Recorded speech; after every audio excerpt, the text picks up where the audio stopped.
আপনার ছেলের যখন বিয়ে জুড়েছেন তখন আপনি মুখটা বড় করে বসে আছেন, আপনার বিদায় দিবে আপনার বৌমাকে, তা আপনার বৌমাকে বিদায় দিবে, তখন আপনি চাইছেন খাসি লাগবে, টিফিন লাগবে, উপন লাগবে, লজ্জা করে না আপনাকে? কেন আপনি নেবেন? কোথায় পেলেন? শরীয়ত কি হাওয়ায় লাড্ডু যে মুখে বললে গিলে যাবে? মামার বাড়ির আবদার, মেয়ের বাবাকে রোজগার করে দিয়ে এসছো নাকি, কামাই করে দিয়ে এসছো, তোকে 500 টাকা দিলাম? কত টাকা কামাই করে দিয়ে এসছেন আপনি? আপনাকে টিফিনের বাজার পর্যন্ত দিবে? আপনি পাপের সাথে আপনাকে আল্লাহ তাবারাক ওয়া তাআলা, আমি আপনাকে কথা বলতে যে একটা কথা বলি তাহলে বুঝতে পারবেন, আমি হাদিসটার দিকে চলে যাব। আপনাকে যদি আমি এখন ইঁদুরের মাংস রান্না করে দিই তাহলে আপনি খাবেন? খাবেন? আপনাকে যদি আমি কুকুরের মাংস রান্না করে দিই আপনি খাবেন? এটা আপনার জ্ঞান আছে?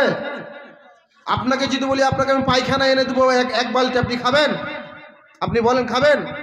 এটা আপনি বুঝতে পারেন যে এটা খেতে হয় না, রুচিকর না অরুচিকর।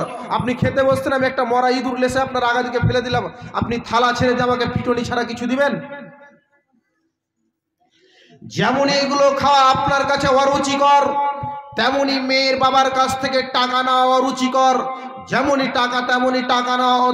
আপনি যে টাকা নেবেন মেয়ের বাবার কাছ থেকে, 50,000 টাকা, 70,000 টাকা, 80,000 টাকা নিয়ে আপনি তার কাছ থেকে ফোন নিয়েছেন, আপনি যতক্ষণ পর্যন্ত টাকা ব্যাক না করবেন, টাকা ফিরিয়ে না দিবেন, ততক্ষণ পর্যন্ত আপনার ইবাদত কবুল হবে না। আপনি দেখেন পাপের সাথে জড়িত কিনা।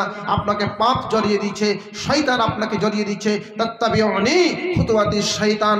শয়তান হচ্ছে আপনাদের স্পষ্ট দুশমন, প্রকাশ্য দুশমন, তারপরে আপনি শয়তানের রাস্তা দিয়ে চলছেন।